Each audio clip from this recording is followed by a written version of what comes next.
Doma Sports Talk worldwide with some news from the world of boxing. So y'all know what time it is. You ain't in a rush to get concussed. Now I had some news from champion in the super middleweight division, champion in the light heavyweight division. So it's two division champ already. Could have probably been undisputed if the circumstances would have presented themselves. And he has a moniker that he got from Mike Tyson, and that's the Mexican Monster. And that would be David Benavidez. David Benavidez, y'all. This guy here, I was just thinking about something that I heard about a couple of days back. I don't know from where my source was on this one. Probably one of my favorite uploaders, boxing uploaders or something like that. But David Benavidez has a fight coming up against the very dangerous Anthony Yarde.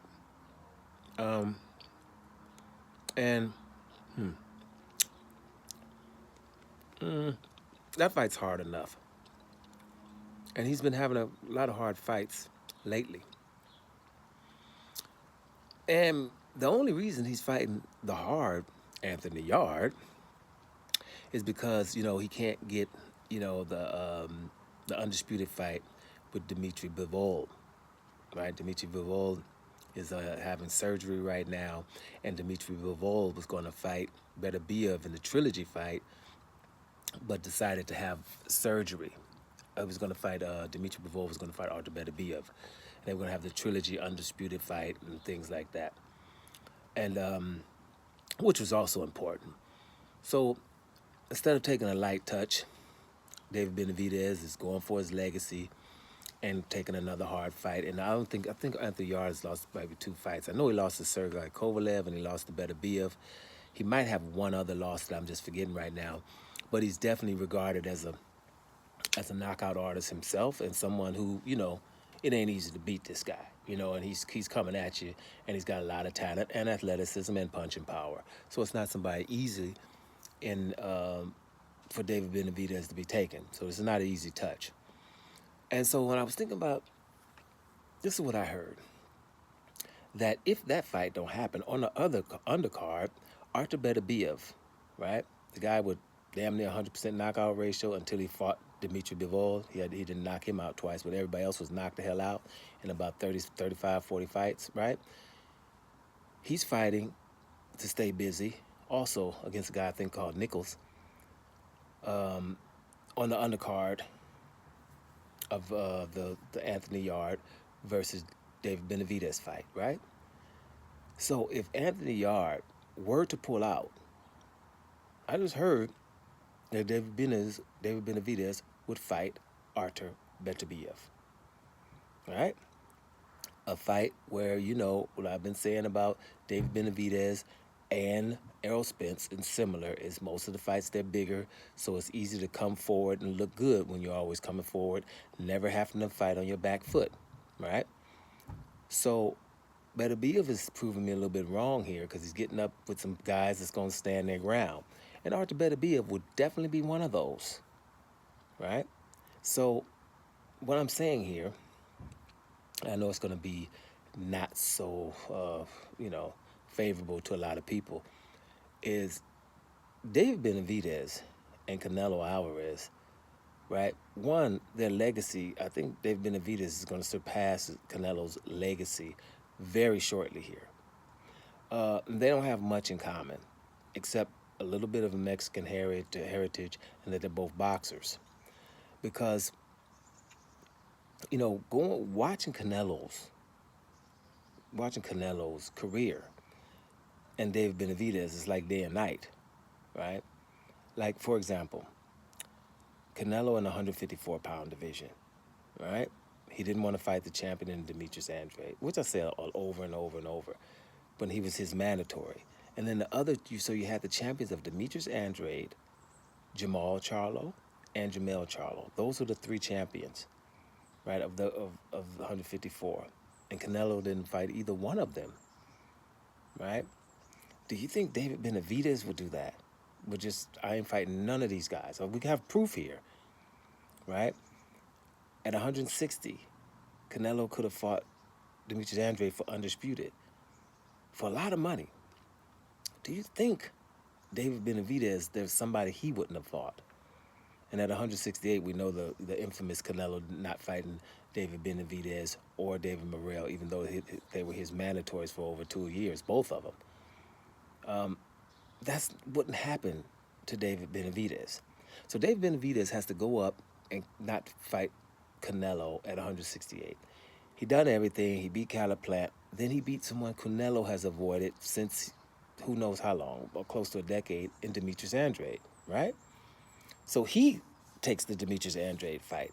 Yeah, he's a little bit bigger. Andrade comes up to 168 to fight him, but it's still the highly talented, highly regarded, extremely avoided Demetrius Boo Boo Andrade. And he takes care of Andrade, stops him, I think, at round 6 or something, right? I didn't like it, but it is what it is. Demetrius had to take that fight, and so did your boy David Benavidez. And he handles his business. Then Canelo won't fight him, so he has to move up to 175, right? Trying to fight whoever. And the first fight was Wojcik, which is a very, very hard fight. Highly regarded guy, right? He comes in there and he doesn't stop Wojcik. So everybody's like, oh, now them 175 pounders are standing up to you. Watch out. You ain't going to be able to dominate these guys. But he did good against Wojcik. Follows that up with a guy Canelo will never fight, in David Morrell at 175 pounds. The fellow, we got to go up a division because Canelo won't fight us. So they end up fighting each other. And I didn't like that either because it should have been more significant. I think those guys should have fought at 168 pounds for undisputed. So they have to go up to 175 and fight for not even a belt. That irks me, right? So at the end of the day, Benavidez is ready to fight whoever it is in the 175 pound division. All of the hard guys. He's willing to fight. Like I said, he just fought Morrell. He's going to fight Anthony Yard, but if Anthony Yard pulls out, he will fight Beterbiev. Right? Now, Canelo's at 168 and won't fight Morrell or Benavidez and keeps picking around those guys. Right? Picking around those guys. At 160, I'm not going to fight Andrade. 154, no Jamel Charlo, or Andrade. Right? Just keep picking around them. Yeah, there's some few fights that he fought in between, but it was instead of. People will come up with Danny Jacobs. Danny Jacobs had been knocked out, and I'm not gonna say beat by Gennady Golovkin because I think Danny Jacobs beat Golovkin. But we can't keep saying that these significant fights that Canelo won't fight, and David Benavidez is gravitating towards the hardest fights possible. Now, if he's already said if he's willing to go fight Gilberto Ramirez for the cruiserweight title next, I'm pretty sure he wants to get some, get his legacy, together at 175 pounds. But he's already looking to fight him at light heavyweight, at cruiserweight, right? Now, I know David Benavidez. Gilberto Ramirez is not the most dangerous guy at cruiserweight. He's probably the top 3. But the baddest one is Shai Opataya, or Opataya, depends on how you want to say it. And I know he would fight him too. And Canelo won't fight any of the hardest guys in any division he's ever been in. Never. So I'm pretty sure that David Benavidez, he's like, don't compare me to this guy, because it's worlds apart. Plus, I'm not doping, and 6-7 people from his same camp has been doped. And David Benavidez is saying it's open. He's not like hiding it anymore. So I'm thinking it's getting to the point where it's almost insulting to compare Canelo Alvarez with David Benavidez. Because what David Benavidez is doing, if you kind of pay attention, it's really, really rare. There's a few fighters like that out there. Terrence Crawford, Usyk, these guys, that they're going to fight whoever, they're not going to let anybody in or around their division be called something great. Then you call that guy great, then he's going to go take care of that business, right?